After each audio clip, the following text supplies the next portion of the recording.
Légèreté et blessures émotionnelles. Comment, malgré qu'on ait peut-être 4 à 5 blessures émotionnelles, comment ça peut aller bien et quelles sont les clés qu'on a à notre disposition pour lâcher la pression? Parce que je peux vous garantir que tous les jours en accompagnant les gens, ce que je remarque, c'est pas tant d'avoir des blessures émotionnelles qui est un problème, c'est vraiment la pression qu'on se met à ce sujet-là. Les personnes me demandent est-ce qu'on en guérit? Et je leur réponds, vous n'êtes pas malade. Est-ce qu'on s'en débarrasse? Il n'y a pas de raison de s'en débarrasser, il y a juste à apprendre à composer avec elle.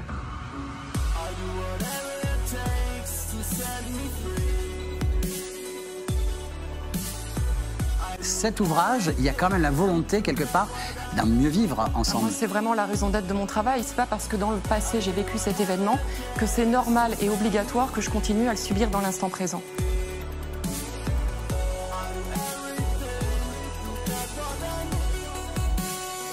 J'ai pris conscience des questionnements que je dois avoir pour continuer à avancer.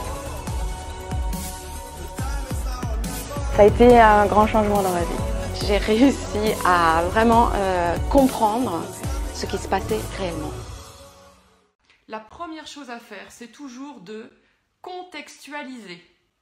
Contextualiser, ça veut dire quoi?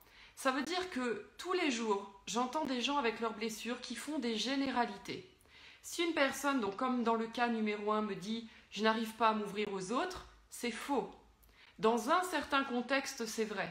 Mais ce n'est pas la majeure partie du temps, sinon on ne serait pas en séance, je ne serais pas en séance avec cette personne. Quelqu'un qui me dit pareil, mes blessures émotionnelles font que je me sens rejetée, c'est peut-être pas tout le temps, à 100% du temps, vrai. Donc important, première clé déjà de contextualiser, de quoi on parle. On ne cède pas soi-même quand on fait de nos blessures une généralité, une vérité absolue et en plus une identité. Et du coup de contextualiser, ça m'amène à la deuxième clé qui est si c'est vrai dans un certain contexte, en quoi c'est faux?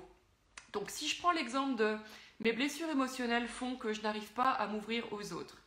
Dans quel contexte? Et deux, s'il y a un contexte où c'est vrai, quel est le contexte aussi où je peux faire démentir cette idée-là? Où est-ce que j'ai de l'aisance à m'ouvrir aux autres malgré le fait que j'ai une blessure émotionnelle? Autre chose que je peux voir également, une troisième clé qui peut vous aider à vous apporter de la légèreté, et celle-ci elle est fondamentale. Retenez-la bien. C'est peut-être au-delà de tout l'aspect stratégique du travail, la base qui pour moi est fondamentale. C'est que si vous fonctionnez comme vous le faites, quel que soit le comportement limitant, quelle que soit la blessure qu'il y a derrière, c'est que ça a du sens. En tout cas, ça en a eu à un certain moment donné de votre vie, ou peut-être ça répondait à des besoins de sécurité, d'appartenance, des besoins fondamentaux primaires.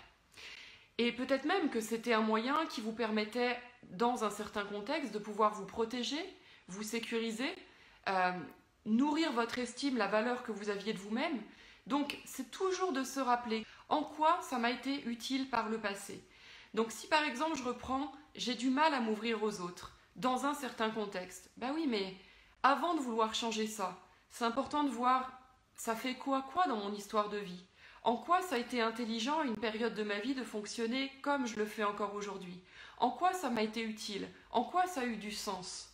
Parce que d'ouvrir son regard là-dessus, plutôt que de sans cesse être en lutte et se bousculer pour changer, pour transformer un comportement limitant, c'est déjà de se reconnaître. Et de le reconnaître fait que c'est pas grave si j'en ai encore besoin à l'avenir. C'est pas ma préférence, mais c'est pas grave si ça arrive. C'est pas un échec en soi. Donc, également une autre chose que vous pouvez vous dire, en quoi ça pourrait être pire. Parce que quand il y a un comportement qui nous dérange, on est tellement focus sur ce comportement, tellement parfois en colère contre soi-même, qu'on oublie en fait que ça pourrait aussi être pire, et que si ça pourrait être pire, ça veut dire aussi qu'il y a des choses qui vont bien. Donc c'est important de le reconnaître pour s'accorder également de la légèreté. En quoi ça pourrait être pire?